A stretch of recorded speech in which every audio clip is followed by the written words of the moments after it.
todos. Estamos, y me refiero a España, a mi tierra, a mi Murcia, a mi país, que acaba de producirse hace un tiempo una censura política ante el gobierno actual, que era el PP, y ante esta censura por la, según el PSOE, la corrupción del mismo PP. Es ganada por el presidente, el responsable del PSOE, Pedro Sánchez, y ya está funcionando. No se ha ganado por votos, sino por censura. Esto nos hace reflexionar a todos los ciudadanos, o nos debe hacer reflexionar, en cuanto que tal vez no sepamos bien lo que significa la política. Por eso voy a poner un grano de arena en lo que yo pienso que debe ser la política. Una política recta, una política honrada, una política seria.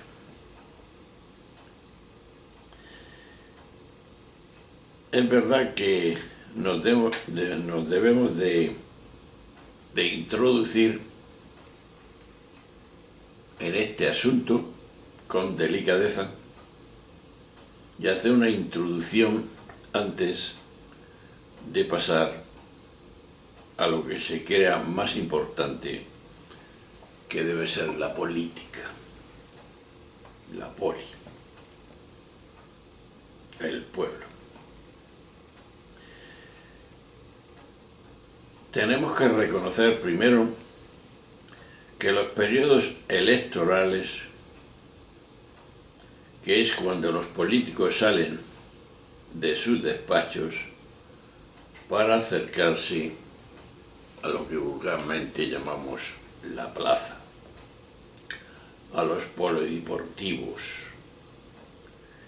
en medios de comunicación, es cuando se pone de manifiesto la degradación que ha sufrido la práctica política. Y por una razón muy razonada, si valga la expresión.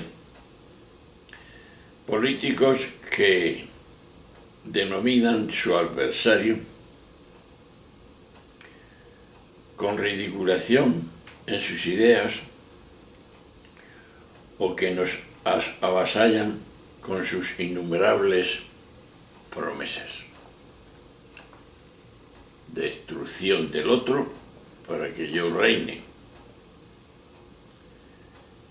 Y promesas que nos prometen, y valga la redundancia,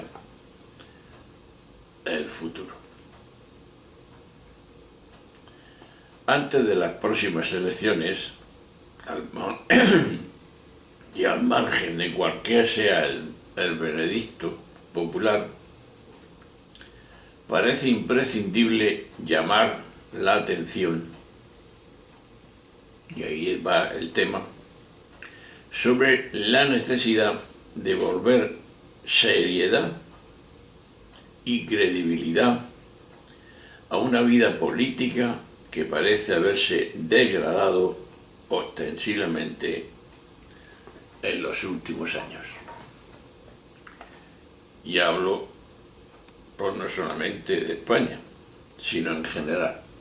Pero vamos, la situación es la situación de España. Ante esta situación, esta introducción, la primera pregunta sería: ¿qué es lo que no funciona? Porque claro, cuando las cosas van como van, es porque no funcionan. Veamos. La democracia es sin duda la mejor, quizá la única, dicen algunos, forma de convivencia en medio de la pluralidad y la diversidad. ¿Y esto por qué? Porque garantiza respeto e igualdad de trato a todas las opciones sociales, por distintas que sean. A esto añadiría yo que tengo otra opinión. No es la democracia la mejor y la única. Si esta democracia que hablamos se convierte en una autogestión,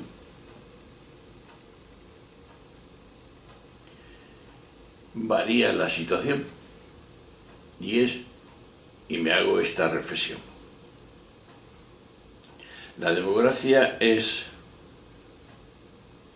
tantos votos, por votos, claro, no por consenso, como quiero expresarte. La democracia es 40 votos sí, 20 no. Pierden los 20. Estos se tienen que someter a los 40. Y queda dividida la situación, aunque tengas que someterte a ello. No es el gusto de todos. Esta es la democracia. Pero si a eso añadimos que parece mejor que sea la autogestión, es decir, esos mismos que se reúnen o que nos reunimos, intentamos a través del diálogo, porque no hay otro medio, la mejor comunicación que el hombre tiene es el diálogo, y profundo, y que no sea un diálogo de sordos, pues es escucharnos unos a otros y ver los problemas que pueden existir en nuestra nación, en nuestro pueblo, en nuestra familia, en toda la corporación que los hombres tenemos. Si es verdad que ponerse de acuerdo, y la experiencia nos remitimos, si en una familia que somos 3 o 4 es difícil ponerse de acuerdo para hacer las cosas, tanto más será difícil, pero no imposible, que toda una corporación piense los problemas que tienen los demás y darle solución en un consenso efectivo a través del diálogo. Esto será más difícil, pero será más eficaz. Más eficaz porque cuando llegamos a la conclusión a través del diálogo, repito, y nos ponemos de acuerdo en que sí, eso es lo que tiene que salir, esa ley o cualquier problema que pueda existir en nuestro rebajo, entonces el consenso, es decir, el contento, el que todos estamos de acuerdo a través de la lucha del diálogo, hemos llegado a una situación de igualdad, de pensamiento y de realización. Y entonces, estamos contentos, nadie hay dividido, porque todos pensamos lo mismo en solucionar ese problema de la misma manera. Pero he llegado a través no de la imposición de votos, sino la imposición de la reflexión, del pensamiento, del diálogo, del gran diálogo, que no es un diálogo de sordos, como muchas veces actuamos en nuestra existencia. Pues bien, dándole todos los apoyos a la democracia, yo me apunto por una democracia autogestionada. Vale. Ahora bien, va cundiendo la sensación en el pueblo llano de que nuestros partidos políticos, en lugar de convivir, malviven en la confrontación, es decir, se pelean. Y el empeño de destruir al adversario. No sabemos hacer política. No somos verdaderos políticos, porque el verdadero político respeta a los demás, expone lo que él piensa que puede ser la realización y nada más, y hay que respetarlo, pero no tirarnos los tiestos lo uno al otro y destruirnos, y así va como va, haciendo lo que no debemos de hacer, absolutismo, que nadie tenemos la verdad. La verdad, según mi creencia, solamente está en la fuerza del Dios creador que lo ha creado todo. Ese es el absoluto. Lo demás somos relativos. Lo quieras o no lo quieras. Pues bien, en la medida en que los partidos no alimentan la convivencia, hemos de concluir que no construyen democracia. Construyen lo que ellos quieran construir, pero no democracia. Democracia es respeto de unos por otros, poniendo cada uno nuestros valores y después aceptar esos valores y juntos no mirarnos en nuestro ombligo, sino mirar al pueblo sufriente, al pueblo que quiere salir de la miseria o de la ignorancia o de donde tenga que salir. Y esto, hermanos y amigos, es grave. Y se escuchan cada vez menos propuestas y más descalificaciones entre el aplauso y la aclamación de los correligionarios. Esto es un hecho, y esto es lo que no debe ser. Algunos parecen dar por sentado que en esta sociedad telecrática, así la llamo yo, una mentira o un eslogan repetidos hasta la saciedad acaban convertirse en verdad. Pues esto no es verdad, porque al final se le ve el rabo a todos. A esto se le llama la hipocresía parlamentaria de llamar señoría a quienes antes se han insultado. No devuelven la dignidad a la política y ante los ojos del ciudadano, el Parlamento corre el riesgo de convertirse en una mentira institucional, porque allí ni se parlamenta ni se libera, y los argumentos de un orador jamás induce a los demás a cambiar de opinión. Esto es lo que yo pienso y lo que creo que todos debemos de pensar.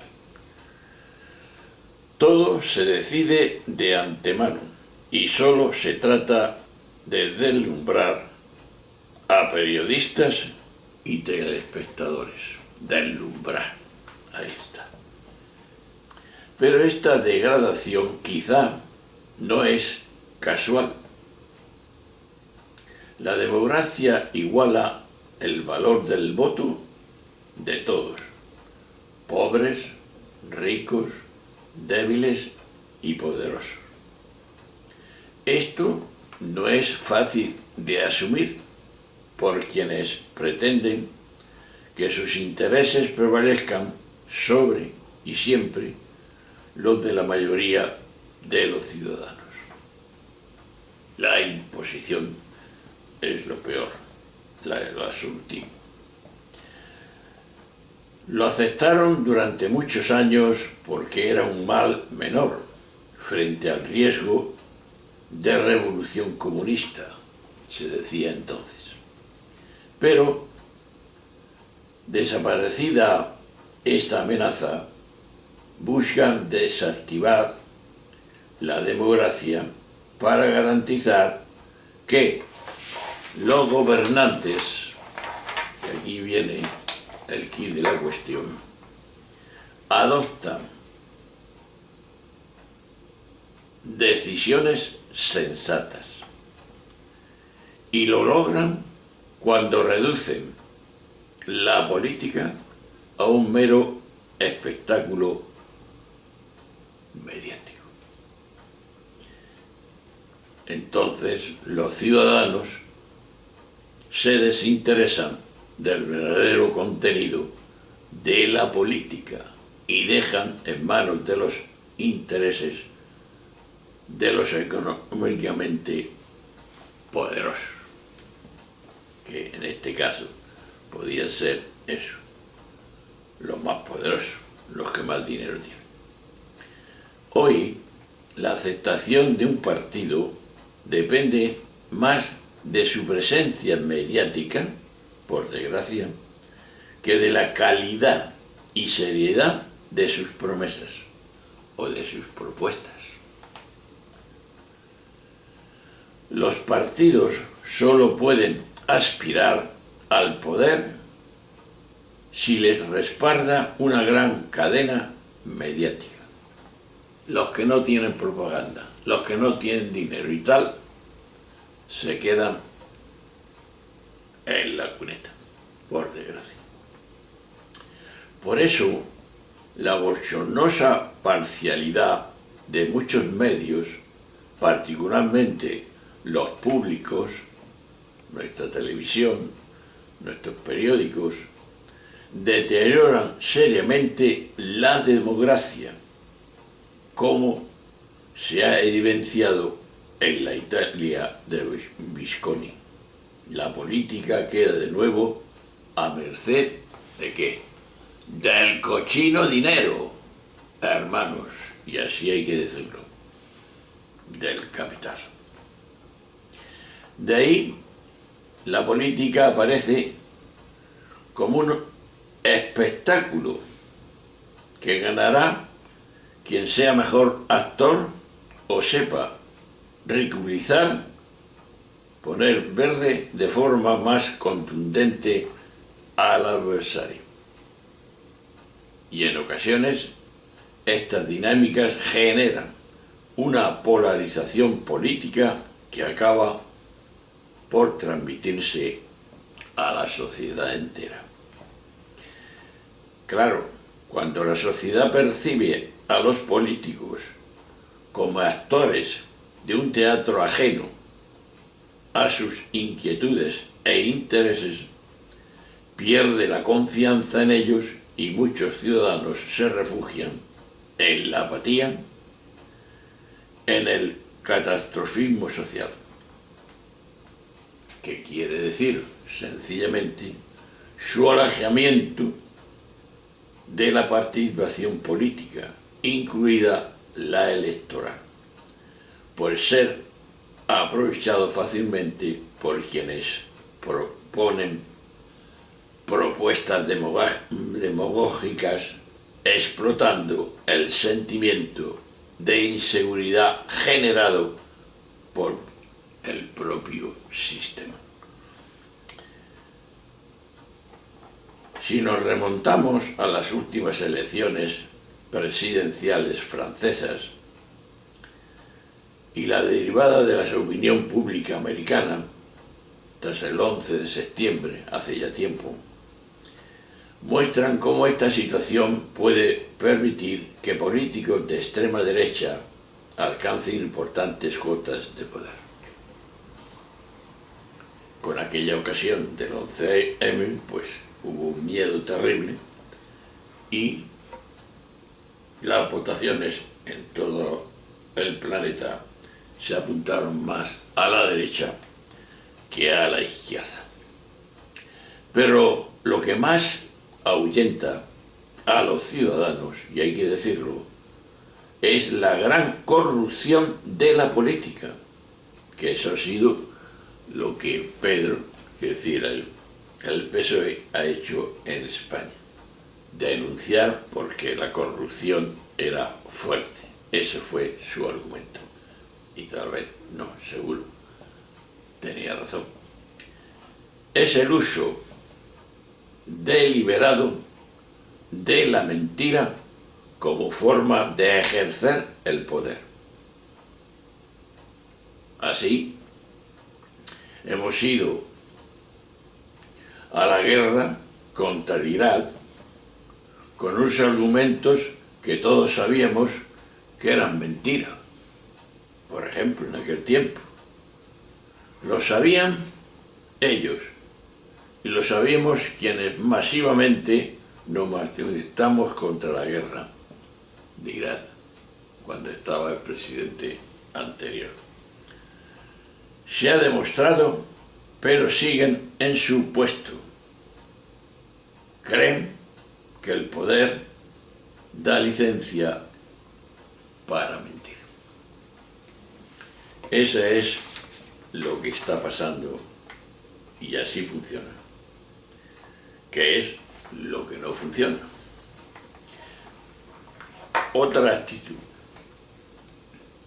la actitud política, gestión y servicio.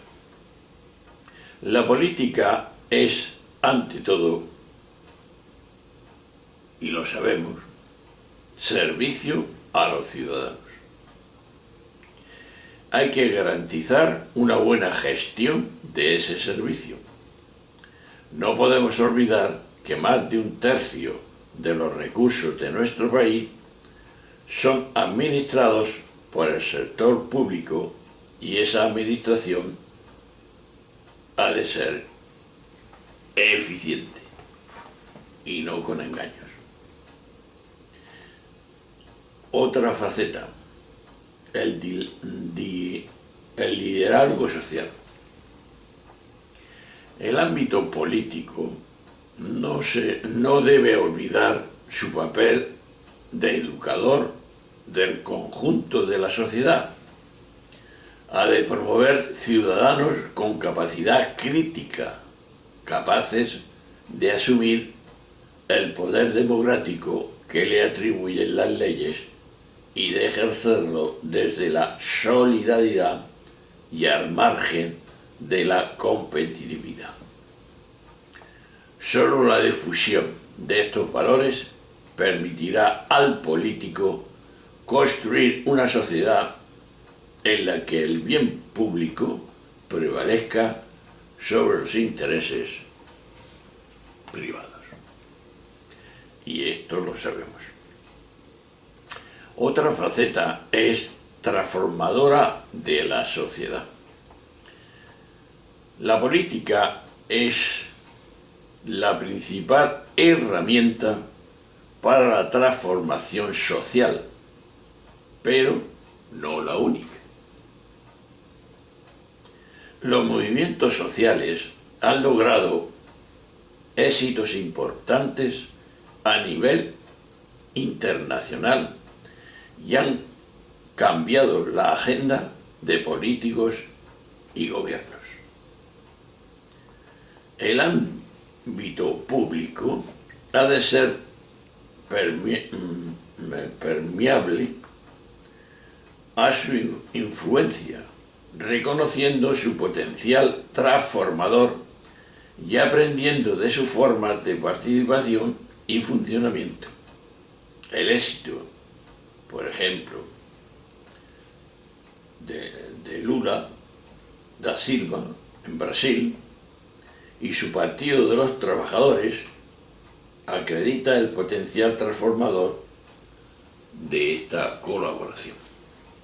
Esté de acuerdo o no, eso fue un hecho.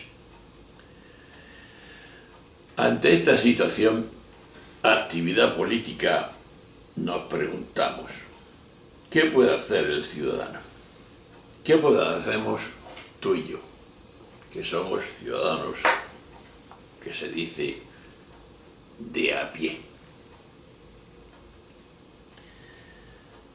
Pero no son los políticos los únicos responsables de lo que pasa en el ámbito político.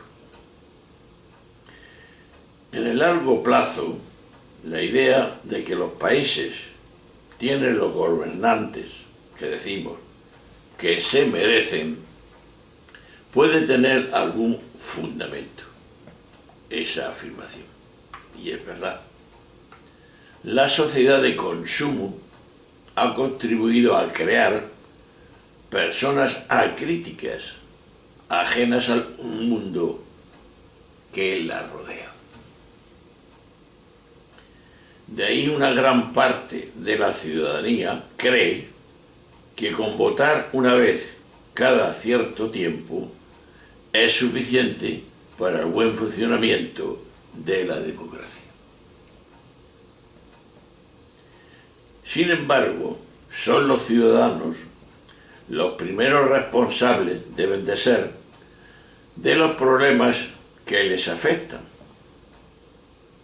Tienen la responsabilidad de preocuparse por el funcionamiento de sus instituciones y de recordar a los políticos que eligen que el voto no es una carta en blanco, para que hagan ellos lo que les salga de las narices, dicho vulgarmente.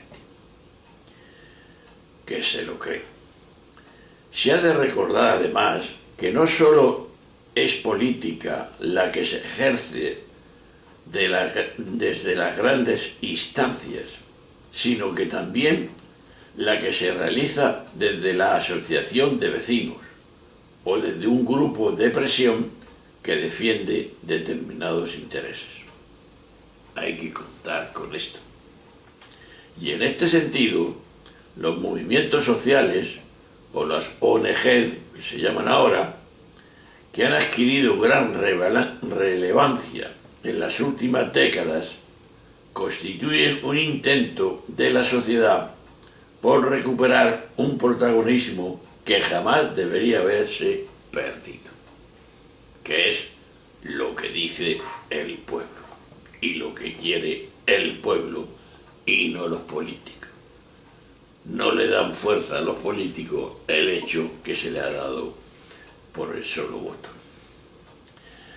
De aquí cabe plantearse, pues, qué podemos hacer los ciudadanos para ejercer nuestra responsabilidad en el ámbito de la política. ¿Qué es lo que creemos que debemos de hacer?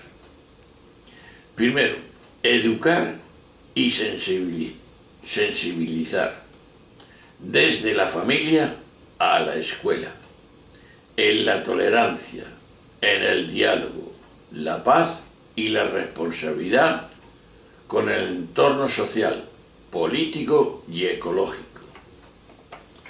Enseñar a pensar por sí mismo y educar en el objetivo no personal, sino comunitario, para el bien común. Segundo, mantenerse informado. La ignorancia a veces es muy atrevida. En la era de la comunicación, los ciudadanos vivimos muy desinformados. Y esa es la paradoja. El extensivo ruido informativo hace difícil entender lo que resulta verdaderamente relevante. Es necesario promover un espíritu crítico que permita identificar la información significativa y buscar la pluralidad, no solamente la partidista. Solo así el ciudadano evitará ser víctima de la manipulación y estará en disposición de exigir con criterio propio responsabilidades a los dirigentes políticos. Y viene a cuento decir que nos dejamos influir por todos los medios de comunicación, y esto es un hecho. Si queremos ser personas, debemos pensar por sí mismos. Y para esto tendremos un gran demonio, podríamos decir, un gran mal que nos afecta a todos. Y es el no ser crítico ante todas las circunstancias, ante todos los medios religiosos, sociales, políticos, todo lo que se mueve a través de la información, que es grande y maravillosa, pero a veces falsa. Ser críticos, no tragarnos todas las bolas por terminar antes. Y entonces un hombre crítico pues coge lo mejor, no para él, sino para la comunidad, para el común de todos. Por eso, ejercer la democracia participativa. Participar en organizaciones locales o estatales. Participar en manifestaciones, campañas de sensibilización o recogida de firmas. No son las leyes, el mundo está lleno de constituciones impecablemente democráticas que nadie respeta, sino la práctica de la ciudadanía es lo que determina si una sociedad es o no democrática, no los políticos. Otra faceta, establecer prioridades y tenerlas en cuenta en el momento de ejercer el voto. Ninguna opción responderá enteramente a nuestras aspiraciones, pero no podemos dejar que lo inmediato, por ejemplo, las nimiedades de una campaña electoral, determine un voto que puede tener consecuencias mucho más amplias. Y nos preguntamos, ¿cuántos muertos por guerra, hambre o falta de medicinas se hubieran evitado si Gore hubiera ganado a Bush, por ejemplo, viendo la historia? Y podemos poner otros ejemplos. En definitiva, hermanos, y vamos en esta intervención, la vamos a dejar aquí para no ser pesado, y haremos otro vídeo dando las conclusiones que pueden llevar a una recta intención de lo que debe ser la política y qué significa para cada uno de nosotros. Nos vemos en el próximo vídeo y vemos esas conclusiones. Un abrazo, hasta luego, hasta siempre.